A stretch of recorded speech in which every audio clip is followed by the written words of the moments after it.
ഈ കഴിഞ്ഞ ദിവസം 22-ാം തീയതി കോഴിക്കോട് എന്ന് പറയുന്ന നഗരത്തിന് സാഹിത്യ നഗരം എന്ന് പറയുന്ന ഒരു പുരസ്കാരം ലഭിച്ചു. അത് യുനെസ്കോ നൽകുന്ന ഒരു വലിയ അംഗീകാരമാണ്. ആ അംഗീകാരത്തിന്റെ പ്രഖ്യാപനം നടത്താൻ തീരുമാനിച്ചിരുന്നത് നമ്മുടെ സാക്ഷാൽ മുഖ്യമന്ത്രി പിണറായി വിജയനെയാണ്. അദ്ദേഹം സമ്മതിച്ചിരുന്നതുമാണ്. അന്ന് NGO സമ്മേളനം അവിടെ നടക്കുന്നു, അതിനോടൊപ്പം ഈ ചടങ്ങിലും പങ്കെടുക്കാം എന്ന് പറഞ്ഞു. അപ്പോഴല്ലേ ഒരു തൊന്തരവ് പറയുന്നത്. ഇതില് നമ്മുടെ MT വാസുദേവൻ നായർ പങ്കെടുക്കുന്നുണ്ട്. അദ്ദേഹം ഈ സാധാരണ പാർട്ടി സാഹിത്യകാരനല്ല, സ്വന്തമായിട്ട് അഭിപ്രായമുള്ള ആളാണ്. അഭിപ്രായം പറയുകയും ചെയ്യും. സർക്കാരിന്റെ എന്തെങ്കിലും ആനുകൂല്യങ്ങൾ വേണം എന്ന് ആഗ്രഹിക്കുന്ന ആളുമല്ല. അദ്ദേഹം 4-5 മാസങ്ങൾക്ക് മുമ്പ് ജനുവരിയിൽ കോഴിക്കോട് തന്നെ നടന്ന ഒരു ചടങ്ങിൽ മുഖ്യമന്ത്രിയെ ഇരുത്തിക്കൊണ്ട് പറഞ്ഞു, ഈ ഏകാധിപത്യം ശരിയല്ല, മുഖ്യമന്ത്രി പിണറായി വിജയന്റെ ഏകാധിപത്യം ശരിയല്ലെന്ന് കോഴിക്കോട് കടപ്പുറത്ത് നടന്ന ഒരു വലിയ പൊതുസമ്മേളനത്തിൽ അദ്ദേഹം പ്രഖ്യാപിച്ചു. അദ്ദേഹം പങ്കെടുക്കുന്ന ചടങ്ങിൽ നമ്മൾ പങ്കെടുക്കണമെന്ന് പറഞ്ഞാൽ നടക്കുന്ന കാര്യമാണോ? അത് മാത്രമല്ല, അദ്ദേഹത്തിന് 1 ലക്ഷം രൂപയുടെ പുരസ്കാരം, സമ്മാനം കൂടെ കൊടുക്കുകയും വേണം. അതിനൊന്നും നമ്മളെ കിട്ടത്തില്ല. ഈ നോബൽ സമ്മാനം കിട്ടിയ ആളാണെന്ന് പറഞ്ഞാൽ അതിന് പിണറായി വിജയനെ കിട്ടത്തില്ല. അത് യാതൊരു സംശയവുമില്ലാത്ത ഒരു കാര്യം തന്നെയാണ്. അന്ന് അദ്ദേഹം പറഞ്ഞു ഈ ഏകാധിപത്യത്തെ കുറിച്ച്.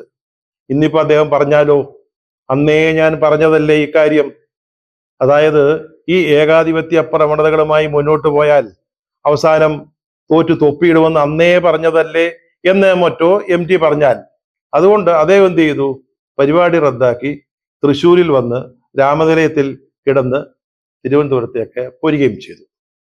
ഈ തിരക്കിനൊക്കെ ഇടയ്ക്കും അദ്ദേഹം ഈ ലീഗിൽ ചില മാറ്റങ്ങൾ, മുസ്ലിം ലീഗിലെ ചില മാറ്റങ്ങൾ വരുന്നുണ്ടോ എന്ന് കൂലങ്കഷമായിട്ട് ശ്രദ്ധിക്കുന്നുണ്ട്. അദ്ദേഹം നോക്കുമ്പോൾ ലീഗിന്റെ മുഖത്ത് ചില മറ്റ് പരിചിത മുഖങ്ങളെ കണ്ടു എന്നൊരു സംശയം.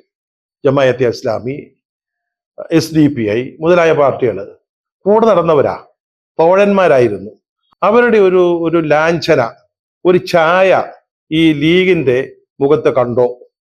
ഉടനെ അദ്ദേഹം പറഞ്ഞു, ലീഗിന് മുഖം നഷ്ടപ്പെട്ടു. ഒന്ന് ആലോചിച്ചു നോക്കണം. ഇവിടെ തോറ്റ് പാതാളക്കുഴി കിടക്കുക. ഒറ്റ സീറ്റാണ് കിട്ടിയത്. സ്വന്തം പാർട്ടിയുടെ മുഖം അത് ചുക്കിച്ചുളിഞ്ഞ് താടിയും ജടയും വളർന്ന് അത് മുഖമാണോ പൃഷ്ഠമാണോ എന്ന് പോലും തിരിച്ചറിയാനാവാത്ത അവസ്ഥയിൽ നിൽക്കുമ്പോഴാണ് അദ്ദേഹം പ്രതിപക്ഷ കക്ഷിയായ ലീഗിന്റെ മുഖത്ത് എന്തോ ഒരു മിനുപ്പ് അല്പം കുറഞ്ഞോ എന്നൊരു സംശയം. അവിടെ മിനുക്കം കൂടിയിരിക്കുക. മലപ്പുറത്തും പൊന്നാനിയിലും ET മുഹമ്മദ് ബഷീറും അബ്ദുൾ സമദ് സമദാനിയും ഒക്കെ ചരിത്രത്തിലില്ലാത്ത റെക്കോർഡ് ഭൂരിപക്ഷം നേടി ജയിച്ചു നിൽക്കുക. ഇവിടെ CPM ഒറ്റ സീറ്റ് ഒതുങ്ങിപ്പോയപ്പോ അവരുടെ 2 സീറ്റിൽ പറഞ്ഞല്ലോ, രാഹുൽ ഗാന്ധി കഴിഞ്ഞാൽ ഏറ്റവും വലിയ ഭൂരിപക്ഷം, കേരളത്തിലെ തന്നെ വലിയ ഭൂരിപക്ഷങ്ങൾ നേടി വിജയിച്ചു നിൽക്കുമ്പോഴാണ് അദ്ദേഹത്തിന്റെ ഒരു സംശയം. ലീഗിന്റെ മുഖത്ത് ചെറിയൊരു വാട്ടം കാണുന്നു. മുഖം നഷ്ടപ്പെട്ടു എന്നാണ് അദ്ദേഹം പറഞ്ഞത്. അത് ലീഗ് നോക്കിക്കോളും സഖാവേ. അത് സലാമിക്ക പറഞ്ഞല്ലോ, സലാമിക്ക എന്ന് പറയുമ്പോൾ നമ്മുടെ കരിമിക്ക എന്നൊക്കെ പറഞ്ഞതുപോലെ ഞാനൊരു പ്രാസത്തിലൊക്കെ പറഞ്ഞെന്നുള്ളൂ. സലാമിക്ക അതൊക്കെ നോക്കിക്കോളും. നമ്മുടെ പ്രതിപക്ഷം ഇതൊക്കെ കണ്ട് അമ്പരന്ന് നിൽക്കുക. അവരുടെ പേടി ഈ വിമർശനങ്ങളും തിരുത്തലിന് വേണ്ടിയുള്ള അതിശക്തമായ വാദവുമൊക്കെ കാണുമ്പോൾ CPM എങ്ങാൻ പിണറായി വിജയനെ മാറ്റി മറ്റാരെയെങ്കിലും മുഖ്യമന്ത്രി ആക്കുമോ എന്നാണ് അവരുടെ പേടി. അവരുടെ ആഗ്രഹം ബാക്കി 2 വർഷവും സഖാവ് പിണറായി വിജയൻ തന്നെ കാര്യക്കാരനായി നിൽക്കണമെന്ന. അദ്ദേഹം മാറരുതെന്ന. അദ്ദേഹം മാറി നല്ലൊരു മുഖ്യമന്ത്രി വന്നാൽ ഇപ്പോഴത്തെ ഈ രീതികളുണ്ടല്ലോ, മൈക്കിനോട് വരെ ശത്രുത പ്രഖ്യാപിച്ചിട്ടുള്ള ഇന്നത്തെ രീതി ഒന്ന് മാറ്റി പിടിച്ചാൽ 2 കൊല്ലമുണ്ട് ഇനി അവർക്കൊരു തിരിച്ചു വരവിന് നല്ല സാധ്യതയുണ്ട്.